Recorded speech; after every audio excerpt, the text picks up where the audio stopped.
to this video on the 2D implementation of real wave quantum mechanics. Let's start first with a brief recap of our findings for the 1D implementation. One of our key objectives in real wave quantum mechanics was to show that spin need not be intrinsic, but that it could be described in terms of real physical waves. It was a bit odd, but the first attempt at implementation was based on a one-dimensional situation, because considering only a straight line of FRs precluded any modelling of spin. This was because the directions of arriving waves were restricted to 0 and pi, while the phases could only ever be the same as the phase of the source FR. In one dimension, it is impossible to generate the rotational features of an FR, which require wave input from directions which are to some degree orthogonal. Fortunately, it was a happy accident that because of this restriction, the structures with phase alternation were readily identified and relatively easy to analyse. Recall that we got structures, albeit discretized, whose magnitude exactly matched the results for the Schrodinger equation, but whose phase alternated by pi radians from FR to FR. The one-dimensional limitation made it particularly simple to show that the isomorphism with the Schrodinger equation results arose because phase alternating structures in one dimension are equivalent to the alternating harmonic series, which converges. It is also directly related mathematically to the second spatial derivative, which appears in the Schrodinger Hamiltonian.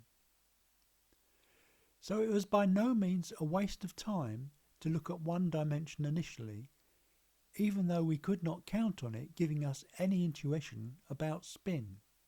Anyway, with optimism in our hearts, we can now move forward to modelling a two-dimensional situation.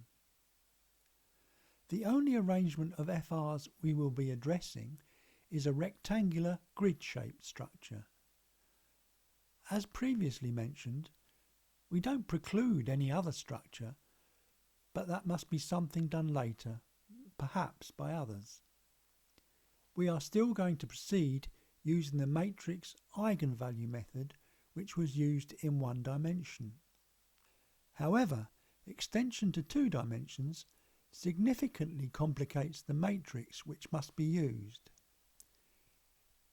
In this picture, we consider a 3 by 3 physical grid as shown on the left. We must, of course, generate equations in which contributions at a particular target FR are calculated for every FR in the physical grid. So when we do the matrix multiplication, on the right hand side we get that the next value of psi11 will be calculated as the potential at psi11 times its current value. In other words, the top left square of the large matrix multiplied by the top value of the right-hand vector. Then we must add the contribution from psi12, being the value of psi12 multiplied by the grid value 1 to the right of psi11. Then we must add the value of psi13 multiplied by the grid value 2 to the right of psi11, which we've written here as 2r. Then, and now it gets a little more complicated, we're looking at the contribution from psi21, and this is physically 1 down from psi11 if we look at the physical picture.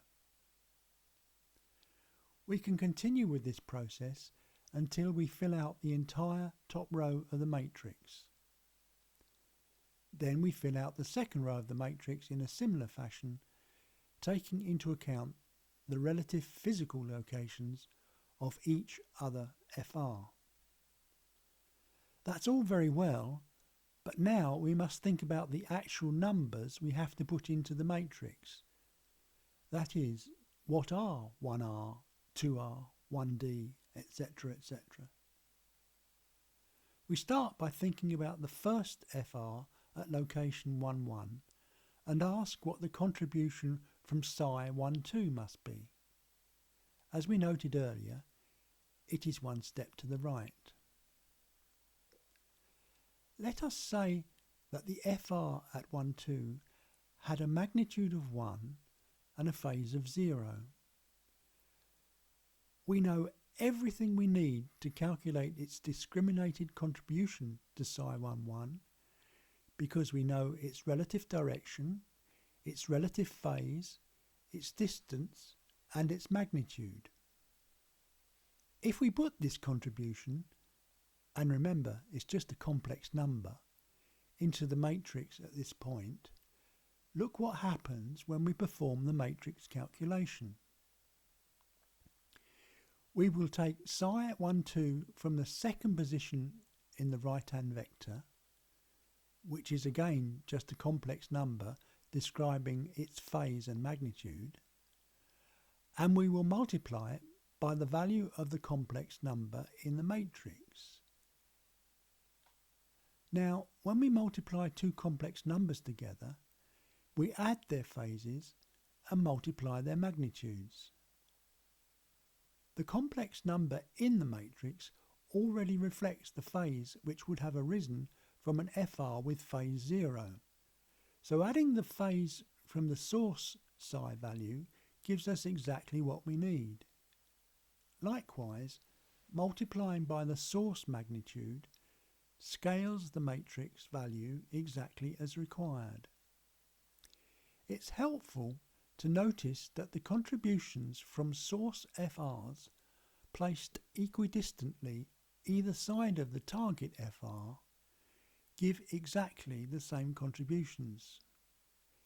If we consider the contribution from the FR marked as A in this diagram, and we move it to A prime, we change the direction of the wave towards the target by pi radians, but at the same time we change the phase by pi radians, so the discriminated contribution is unchanged. If we apply this fact to the matrix entries, we can see that the matrix is symmetrical about the diagonal. Every contribution above the diagonal is matched by one on the opposite side of the diagonal, and this helps somewhat in calculating the required matrix.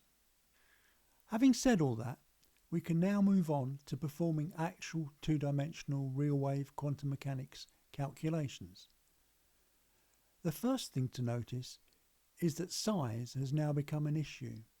In the example we have been considering of a 3 by 3 physical grid, we saw that we required a 3 squared by 3 squared matrix. That is 81 entries. In all the work on 3D calculations described in this series of videos, we have been restricted to an 80 by 80 physical grid. But this leads to a calculation matrix with 6,400 times 6,400 entries. And remember, this is not a sparse matrix like the tridiagonal ones used in the Schrodinger approach. Calculation of the eigenvalue structures for this matrix is quite time-consuming, even with a powerful computer, and it is also quite memory-intensive. So, unfortunately, we are restricted to performing calculations on very small models. And of course, since any stable structures found must lie well within the boundaries of the grid, we are looking at structures which are confined by very deep potential wells. It is sad that this means we cannot perform exact quantitative calculations of practical situations, such as the hydrogen atom, for which the solutions are available to extremely high accuracies. We have not covered three-dimensional models yet, nor have we established what the wavelength of real-wave quantum mechanics electron FRs is. It is slightly jumping the gun, but we will be showing that the FR wavelength is in fact the Compton wavelength for the electron. Because the inverse potential in the hydrogen atom tails off quite slowly with distance, it would be necessary to have a calculation grid out to perhaps 200 Compton wavelengths. Our physical grid will then be 200 times 200 times 200, and the matrix would be this number squared. It is simply impractical to perform an eigenvalue calculation on this scale. Anyway, having made all these gloomy comments, it's time to see what can be achieved with an 80 by 80 grid. And what we get is these beautiful eigenstructures. I have somewhat stolen my own thunder by showing these in the introductory video to catch your interest, but now you know exactly how they were calculated and what they represent. The great news is that they are exactly typical of Schrodinger solutions for two-dimensional simple harmonic oscillator potentials. If the technology works, you should be able to scan the QR code on this slide, which will take you to the St Andrews website, where you can see the quantum mechanical results for 2D simple harmonic oscillator potentials. Some of the shapes are exactly the same as those on the St Andrews website, but others are not. I have not presented the energies of these structures. They are in fact in accordance with this triangular hierarchy. Structures along the rows have the same energies and are therefore described as degenerate. It is a feature of the eigenvalue evaluation software in SciPy that it often finds superpositions of such structures along the rows. For example, looking at the second row, the St Andrews results show two quite distinct peaks, whereas in the real-wave quantum mechanics results we get two hybridized structures having slightly peaked and slightly circular features. Similar hybridization is found in applying the eigenvalue calculations to the Schrodinger equation. This is something mentioned by Luke Polson, also known as Mr. P. Solver, in his video on solving the two-dimensional Schrodinger equation. Once again, I highly recommend that you watch his videos. The thing about hybridized structures, such as these, is that it is always possible to get some other basis eigenvectors by taking linear combinations of the ones provided by the programs. By this, I mean multiplying each structure by some complex number before adding them and normalizing. In this slide, I have shown how such a process can lead to this circularly symmetric form, which incidentally we will be studying in greater detail in a later video. But alternatively, we could have taken a combination of these two forms to give exactly the twin-peaked structures given in the St Andrews results. So hooray! We have shown that real-wave quantum mechanics remains isomorphic with Schrodinger when applied to two dimensions, which is a major step forward. But have we got any closer to explaining quantum mechanical spin? Looking back at this animation from an earlier video, we were able to show that four plane waves at right angles to each other, with phases progressing by 90 degrees, gave rise to a pattern of spin cells. But looked at on a broader scale, we saw that spins of opposite directions were interspersed. Now look at this animation. It has been prepared by adding the non-discriminated waves from every FR to those in this central region of the first structure. Because we haven't included any discrimination, this animation is equivalent to the one we just looked at. But now we can see that we have a structure of cells all rotating in the same direction, but with a checkerboard pattern of phases alternating by pi radians. We haven't yet quantified the spin, and in fact we will leave this to a much later video, but we have shown that the standalone structures do possess spin in a single orientation, and that is a major finding. Now let's focus on a close-up of one of the structures. The grid intersections indicate the location of the FRs, while the arrows indicate their phase. The coloured contours indicate the magnitude of the FRs. We can clearly see that phase alternation is present in the structures just looking at the alternating arrow directions. But it is also clear that something else is going on. The alternation is not exact. And if we pull out to look at a complete structure, it becomes apparent that there is a beautiful pattern of phase variation present. Some solutions to the Schrodinger equation do exhibit phase variation around the centre, specifically when they are describing orbital angular momentum.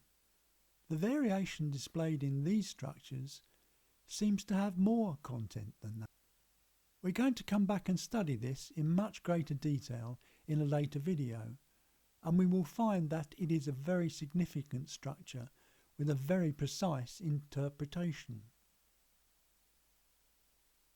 I love these eigenstructure forms, and it fills me with awe that they arise from the simple postulates which were adopted. But now we must move on to the other part of the eigen approach, namely the eigenvalues. Remember, the basic eigenvalue equation says that if we operate on some particular vector, which in our case we have been describing as an eigenstructure, with some operator x hat, which for us is convolution with the FR matrix, then the result is that the vector is simply scaled by some number lambda, which can of course be complex.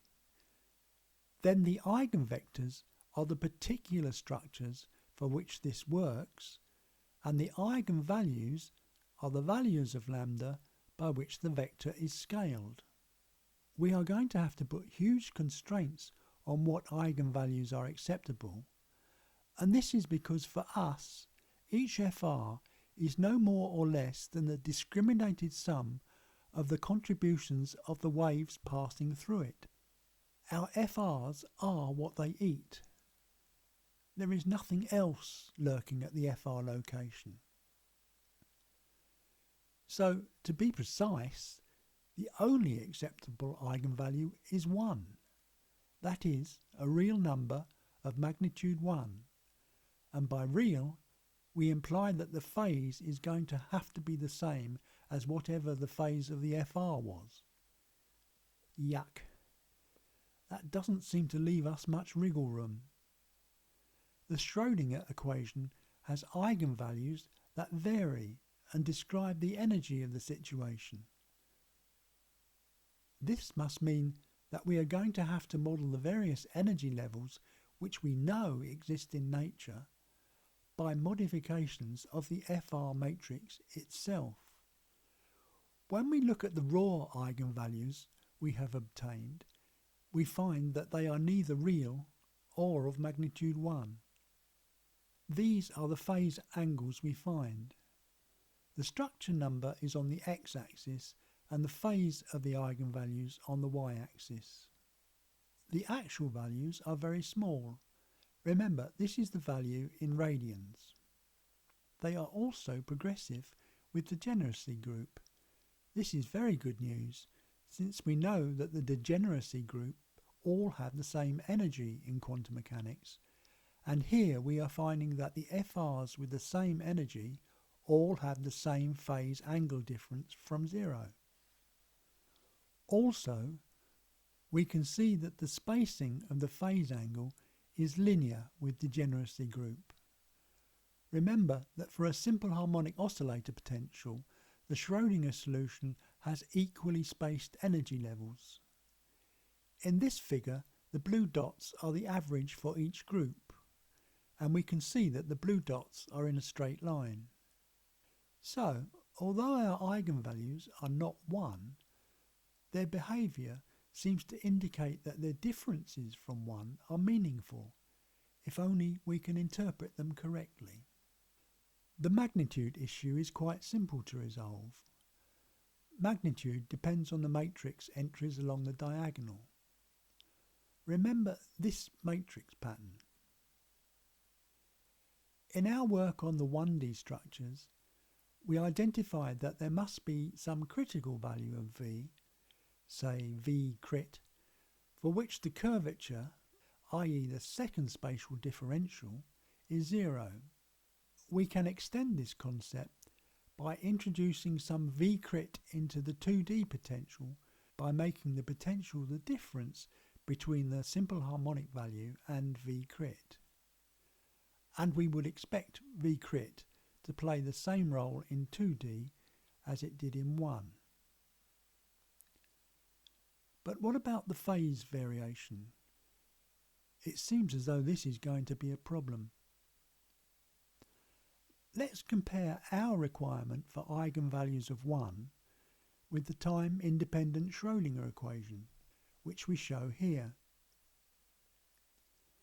The four-wave function has been factorised into two parts, one of which is time-independent, but the other of which depends on time via the exponential of the energy value. Time independence is in fact a bit of a misnomer.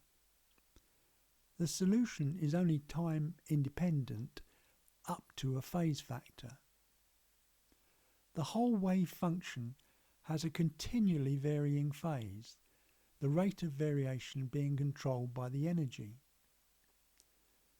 The glory of normal quantum mechanics is that to obtain something physically meaningful, we have to take psi times its complex conjugate. So the product of the two exponential terms is just 1, and we do indeed have a time-independent spatial solution.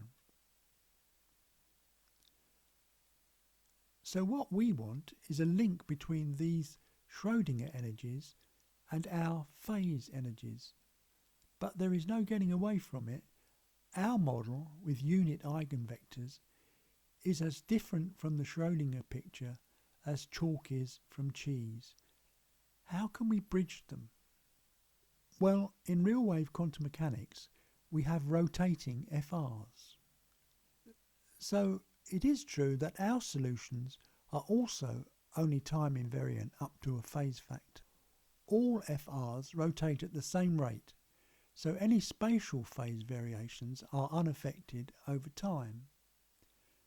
We might surmise that the phase variation in the Schrodinger solution also relates to some form of rotation, even though there is nothing in the physical model to rotate. You could say that the equation is screaming at us that we are missing a rotational element.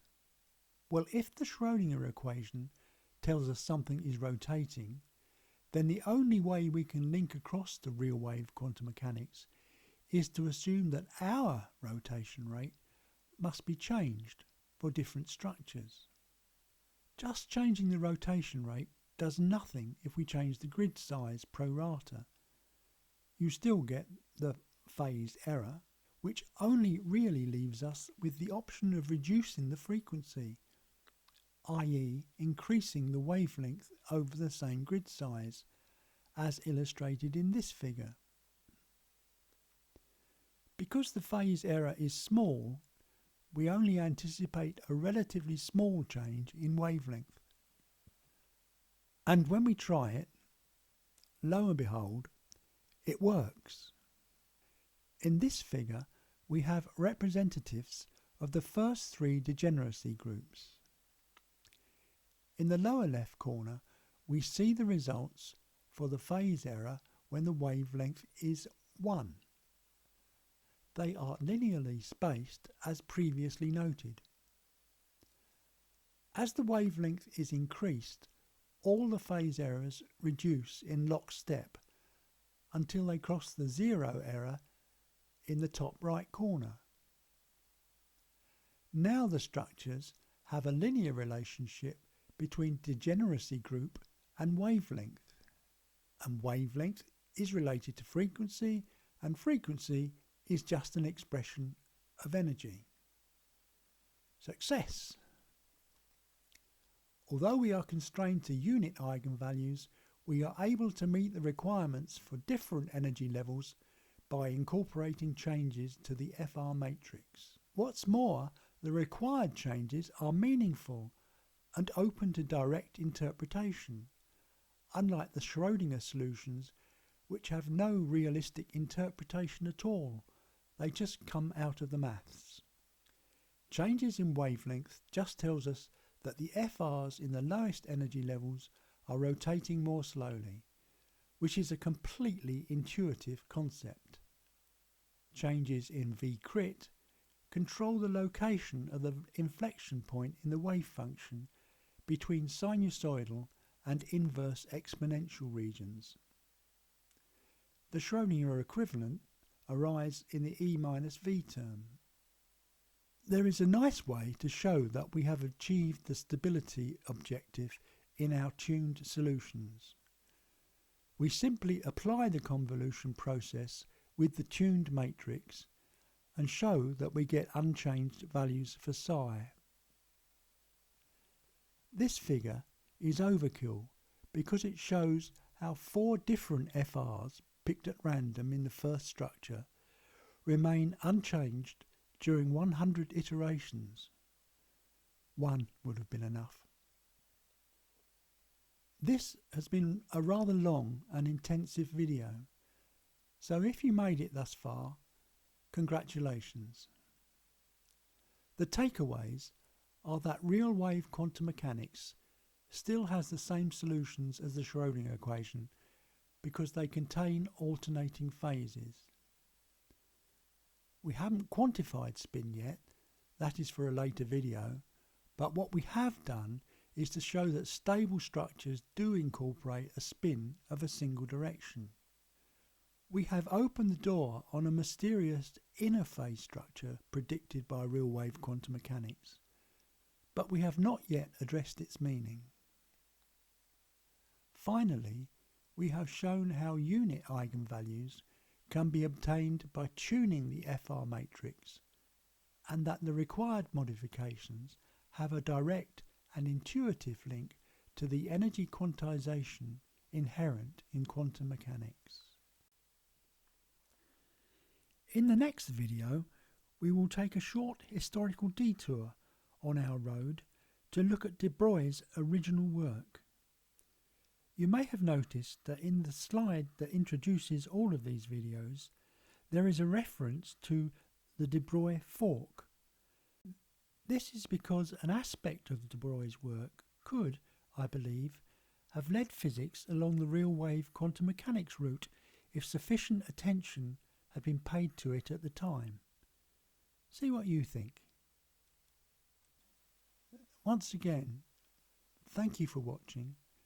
Please like and subscribe, and do tell all your physicist friends.